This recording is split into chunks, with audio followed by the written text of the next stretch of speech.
Comment il est YouTube? Bienvenue dans cette vidéo critique de La Momie que j'avais prévue et promis surtout, qui a mis le temps à arriver parce que voilà, on va pas traîner plus que ça. Et je vais commencer donc assez rapidement cette critique qui, je suis désolé, va contenir du spoiler. Je suis désolé si certains d'entre vous attendaient cette critique, pour ceux qui le savaient, et que vous espériez pas de spoiler. Désolé, je vais être obligé de spoiler pour bien faire comprendre certains trucs. On va commencer par le bon, parce que on garde le meilleur pour la fin et parce qu'il y a plus de mauvais que de bon, donc voilà. Les effets spéciaux. J'ai trouvé que les effets spéciaux étaient plutôt bien faits. La momie de 2017 est pas trop mal. La momie en elle-même est plutôt bien faite, même si c'est vrai que je préférais quand même la momie de 1999 dans le film donc de 1999 avec Brendan Fraser et Arnold Vosloo dans le rôle de la momie. La momie de 99 avait un aspect plus momiesque et plus monstrueux quand même. Ce qui est assez surprenant vu que c'était un film beaucoup plus comique, mais bon voilà. Sinon, la momie quand même de 2017 est pas trop mal faite. Même si c'est vrai que du coup, elle se régénère assez vite. Donc on n'a pas vraiment le temps de vraiment profiter de l'aspect momie. Mais bon, non, sinon ça va, elle est pas trop mal faite, donc ça ok. Universal essaye de lancer un univers étendu à la manière du Marvel Cinematic Universe ou du DC Cinematic Universe. Ils essayent de lancer leur propre univers étendu avec donc leurs monstres qu'on leur connaissait, les monstres universels, la momie, le loup-garou, l'homme invisible, le monstre du lagon noir, etc. Et dans le film à un moment, alors premier spoiler, bah oui, le mec rencontre le héros, donc Tom Cruise, rencontre une société secrète qui veut combattre le mal, et quand il va dans leur repère, il passe devant tout un tas de vitrines de musées, puisque en fait ils sont cachés dans un musée, mais bon ça c'est pas grave. Des vitrines de musées donc où il y a des crânes de vampires, des mains de monstres du lagon noir, etc. Et c'est assez intéressant parce que du coup ça montre qu'il y a tout un univers, qu'il y a beaucoup plus que ça. Alors après, ça aurait été un one shot, ça passerait nickel, genre ça voudrait juste dire ils ont combattu autre chose avant, voilà. Mais là le fait que qu'il y ait ça dans ce film qui veut lancer l'univers étendu, c'est pas mal, voilà, ça montre qu'il y a beaucoup plus, voilà. Et notamment à un moment on voit je sais pas si on peut dire l'héroïne, on va dire l'héroïne du film qui est plutôt le love interest du héros, parce que sinon c'est pas drôle s'il n'y a pas de love interest, donc qui assomme un mec avec l'un des bouquins de la momie de 1999. C'est-à-dire que pour ceux qui se souviennent pas ou qui ont jamais vu la momie de 1999, il y avait deux bouquins solides, un en or et un dans un métal noir, qui servaient à ressusciter les morts ou à leur faire retrouver le repos éternel. À un moment, la meuf prend un des bouquins et assomme un des mecs avec donc ce bouquin sorti de la momie de 1999. Alors je ne sais pas si c'est une façon de l'intégrer dans ce nouvel univers étendu. Je pense que c'est plus un clin d'œil, mais voilà, je trouve ça sympathique. Autre chose qui est assez intéressant, et c'est plutôt un bon point, c'est les plans dans le désert. Alors à un moment, la momie, donc une fois qu'elle est devenue momie, 5000 ans après avoir été momifiée, quand elle est retrouvée à notre époque, rencontre donc Tom Cruise, l'hypnotise et à certains moments, elle lui parle par le biais de visions. Où ils sont tous les deux à se faire face dans le désert. Et ces plans où ils se font face dans le désert sont magnifiques. Ils sont très beaux, il y a une très belle lumière, les costumes, plus le costume de Sofia Boutella qui donc joue la momie est magnifique. L'espèce de tente devant laquelle ils sont est magnifique, parce que bon, le costume Tom Cruise c'est un peu celui qui est dans tout le film, donc il n'y a pas grand chose qui change dans ces visions là, mais voilà, le costume de Sofia Boutella est pas mal, l'espèce de tente devant laquelle ils sont face est très beau, cette grande étendue désertique, la lumière, bref voilà, ces plans là sont magnifiques. Le critique Durandal les avait d'ailleurs qualifiés de poétiques, et effectivement ils sont vraiment très beaux. À un moment, dans Londres, la momie décide de balancer une tempête de sable. Ok, d'accord. Et elle dit j'en appelle au sable du désert et les vitres de Londres éclatent et de ces vitres qui éclatent se forme le sable qui fait la tempête qu'elle a invoquée. Alors c'est pas bête puisqu'effectivement les vitres sont faites à partir de sable fondu. Cela dit, je suis pas sûr que ce soit le même sable et surtout je suis pas sûr qu'il vienne du désert qu'elle est censée avoir invoqué puisqu'elle dit littéralement j'en appelle au sable du désert. Mais bon, ok, on va dire que ça passe, ça reste une idée originale et intéressante, donc ok. Ça c'est pour le bon côté, voilà. Une autre bonne idée, c'était Dr Jekyll. La société secrète que rencontre Tom Cruise est dirigée par Dr Jekyll, le Dr Jekyll de Dr Jekyll et Mr Hyde. Et c'est assez intéressant. Bonjour. C'est assez intéressant qu'ils aient fait le choix de retourner le personnage. C'est-à-dire que, normalement, Dr Jekyll, en fait, c'est un peu le Hulk d'Universal, c'est le Hulk du XVIIIe siècle, tiré donc du roman qui ensuite a donné plein de versions filmées, de versions dans des séries, dans des dessins animés ou autres.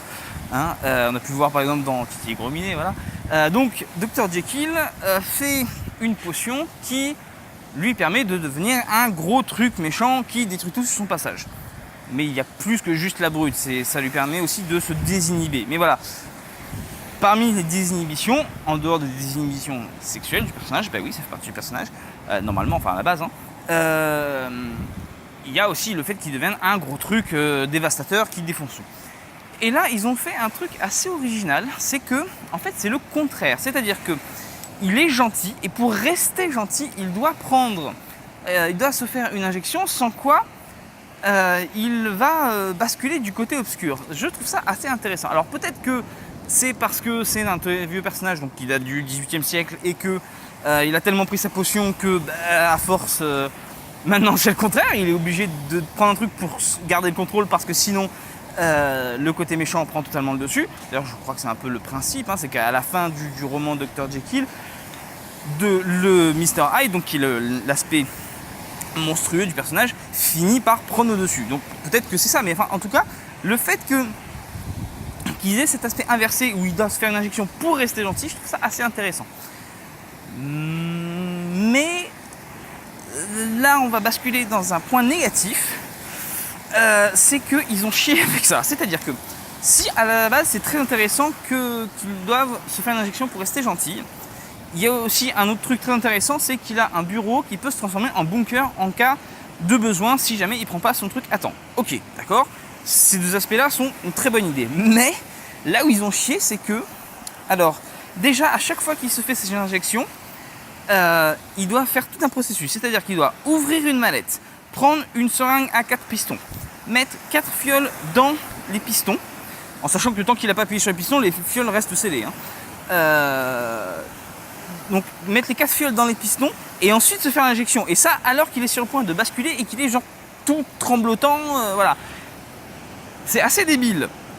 Il est sur le point de passer du côté obscur et il doit faire tout ça. Est-ce que ce serait pas plus intelligent déjà que quand il s'est fait son injection et qu'il s'est calmé, il aille calmement prendre les fioles et les mettre d'avance dans la seringue pour l'injection prochaine. Parce que là, du coup, il perd du temps, alors qu'il est vraiment sur le point de passer du côté obscur. Ils ont même mis un système où son bureau se transforme en bunker au cas où il n'est pas assez rapide. Donc, c'est quand même qu'à chaque fois, c'est juste. Et deuxième truc débile, c'est qu'au début du film, en gros, des tunnels sont creusés pour le métro de Londres et les autorités tombent sur un tombeau avec des Templiers. Et c'est là que Dr Jekyll et son équipe de la société secrète qui combat le mal prennent possession des lieux. Et on voit les tunnels sont déviés, bon ok, emballé c'est pesé. Et donc, Dr Jekyll va sur les lieux. Donc ça lui arrive quand même de se déplacer, de sortir de son bureau. Alors que manifestement, il y a carrément un système pour transformer son bureau en bunker au cas où il n'est pas assez rapide avec son injection. Et que en plus, le héros passe quelques heures dans leur repère, il doit passer même pas une demi-journée, un truc comme ça, et on voit le Dr Jekyll se faire genre 2 injections pour les quelques heures qui passent dans le repère. Donc il a quand même besoin d'injections super souvent. d'injections qui sont pas simples à faire, puisqu'il doit faire la manipulation avec les 4 fioles, machin chose. Il a même un système pour transformer son bureau en bunker s'il n'est pas assez rapide. Mais à côté de ça, il se balade dans Londres et il doit perdre du temps à mettre les 4 putains de fioles dans la seringue. Ça n'a pas de sens. Soit vous en faites un truc où, bon ben il est quand même utile parce qu'il dirige la société, mais il sort pas de son bureau et il y a plein de précautions qui sont prises. Soit non, mais enfin vous pouvez pas faire les deux en même temps, c'est quand même débile. Un autre truc que je trouve intéressant mais que j'ai pas aimé, mais pour moi le fait que je l'ai pas aimé c'est pas vraiment un mauvais point, c'est vraiment quelque chose de très personnel là pour le coup. Ce serait un peu comme un mec qui est fan de films d'action genre Fast and Furious et que sa copine l'amène voir une comédie romantique et qu'il est pas content parce qu'il se passe rien. Ouais connard, c'est pas Fast and Furious, c'est coup de foudre à Londres ou je sais pas trop quelle connerie. Donc voilà, ce truc que j'aime pas mais qui est une bonne idée, donc je vais pas le compter comme un mauvais point, c'est qu'à un moment elle contrôle les morts. Alors dans le film de 1999 avec Brendan Fraser, il y avait aussi des morts qui étaient sous le contrôle de la momie, mais il devait réciter une formule particulière pour que les momies se réveillent. Et il ne prenait possession que de momies égyptiennes. Là, par sa simple volonté, sans avoir à réciter de formule, la momie prend possession de morts de momies égyptiennes. Ok, ça il y en a dans Londres parce que ça se passe essentiellement à Londres. Il y en a notamment dans le British Museum. Et également des morts qui viennent donc de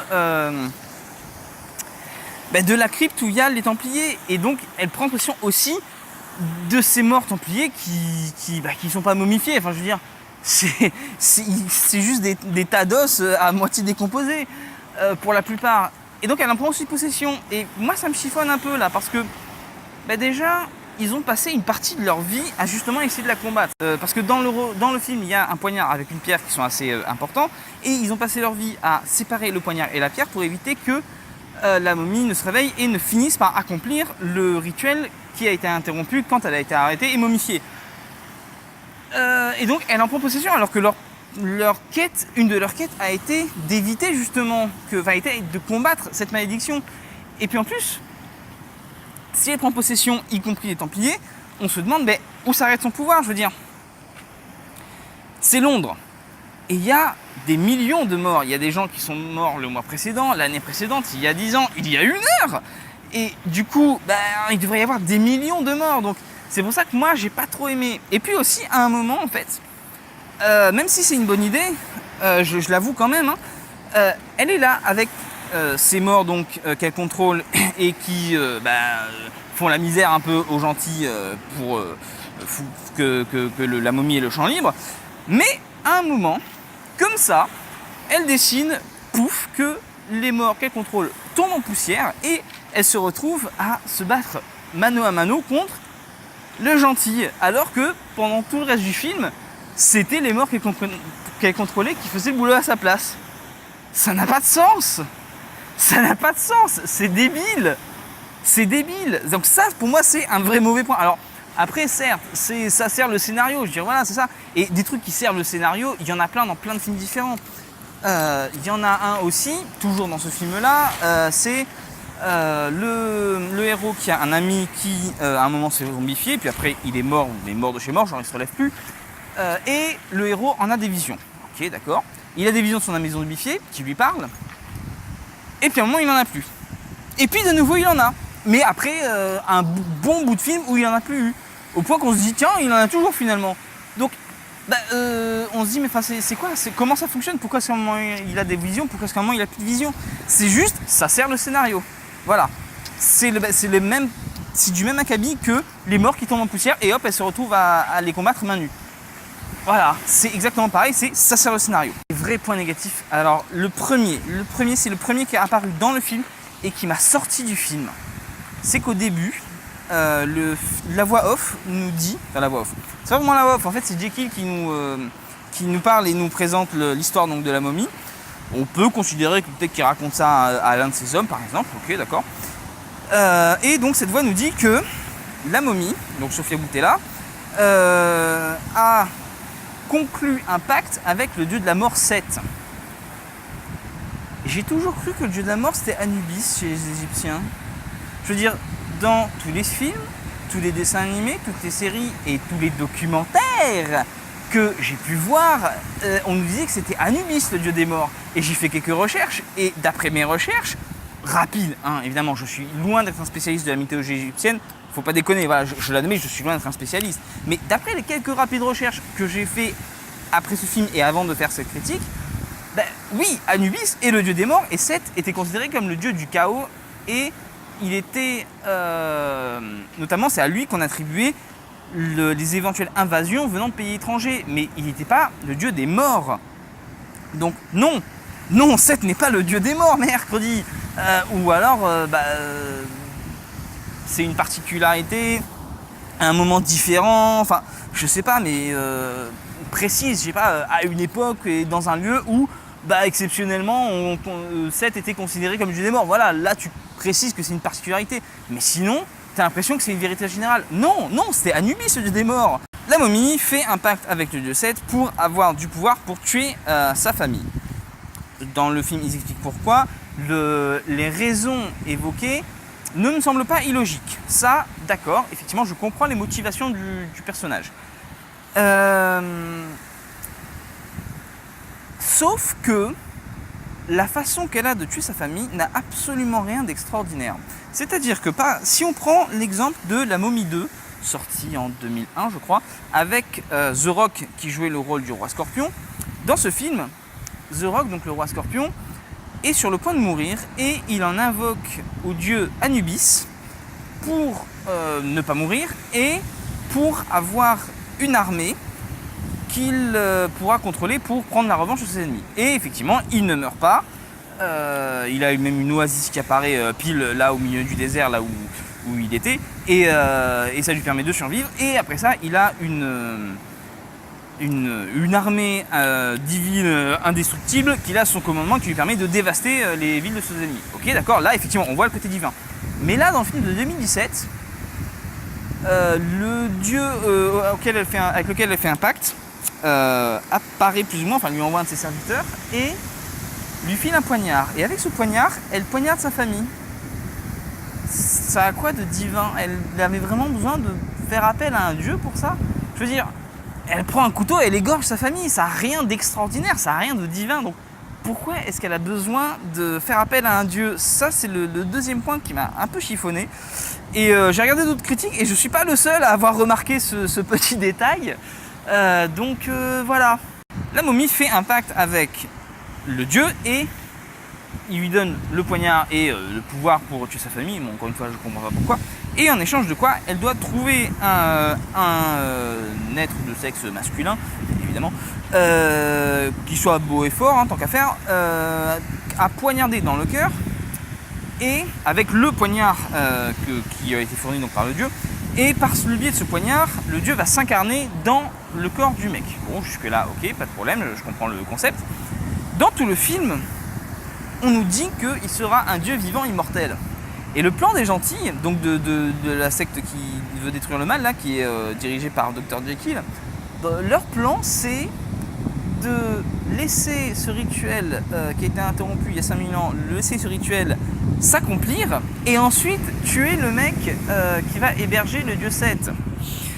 Les gars, depuis le début, on nous dit que ce sera un dieu vivant immortel. Vous voulez faire comment pour tuer un dieu vivant immortel? Vous m'expliquez? Ça n'a pas de sens. Voilà.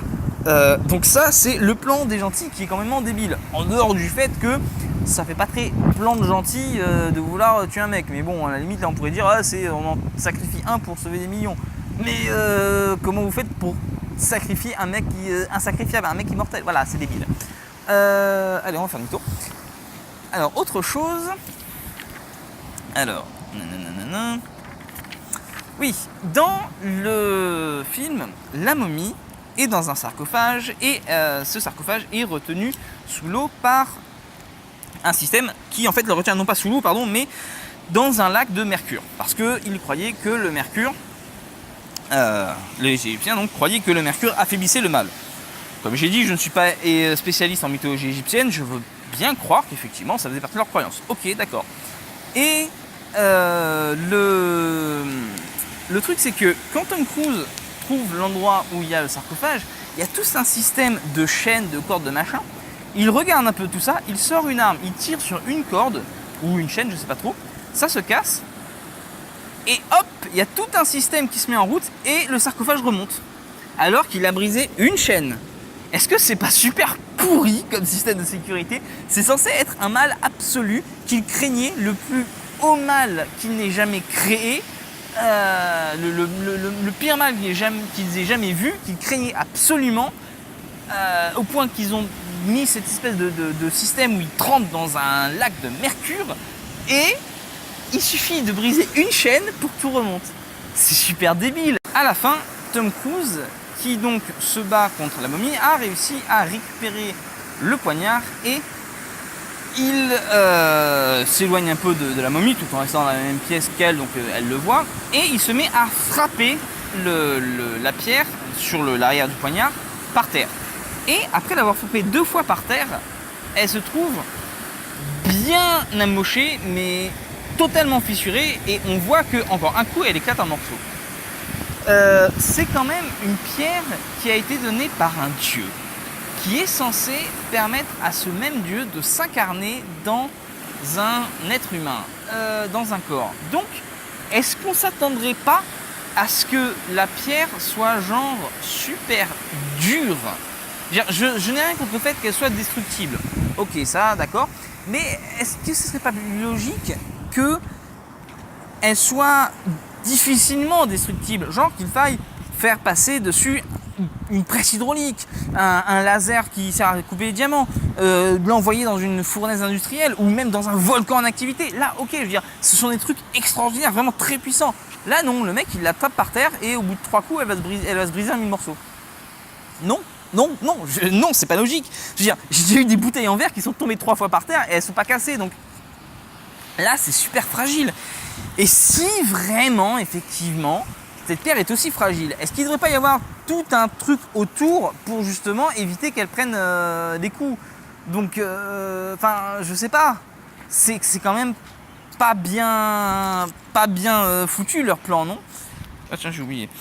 Donc, voilà, ça c'est un autre truc. Et le dernier truc que je trouve débile dans ce film, dans tout le film, on nous rabâche que ce rituel va permettre donc au dieu de s'incarner dans un corps humain et que donc le dieu va contrôler ce corps. Il ne sera en gros qu'une coquille vide contrôlée par le dieu. Et là, à un moment, à la fin, Tom Cruise, au lieu de détruire la pierre, change d'avis et il se poignarde lui-même. Et après un très léger moment de flottement qui dure même pas 1 minute, c'est bon, il a le contrôle du corps et il a les pouvoirs du dieu, ce qui lui permet de ressusciter ses amis. Non, ça va à l'encontre de tout ce qu'on nous dit depuis le début, donc non, juste non, merde, c'est quoi ce bordel? C'est complètement débile. Voilà, donc non, là non. Du coup, ce film, j'ai pas envie de dire qu'il est mauvais, mais il est pas bon, je suis désolé. Ça me fait d'autant plus chier que c'est le début d'un univers étendu avec des monstres que j'adore. Je veux dire, la momie, le loup-garou, l'homme invisible, voilà, tout ça c'est des trucs qui sont géniaux. Mais non, je peux pas dire que ce film il est bon. Il y a trop de conneries. Même s'il y a de très bonnes idées que j'ai montrées au début, il y a quand même plus de trucs aberrants que de bonnes idées. Je suis désolé. Donc, du coup non. Du coup, je peux pas dire que ce film est bon. Et ça me fait chier, hein, mais voilà. Donc voilà, c'était ma critique sur La Momie. Écoutez, mettez un pouce en l'air, partagez et abonnez-vous. Voilà ce que j'ai à vous dire. Allez, salut!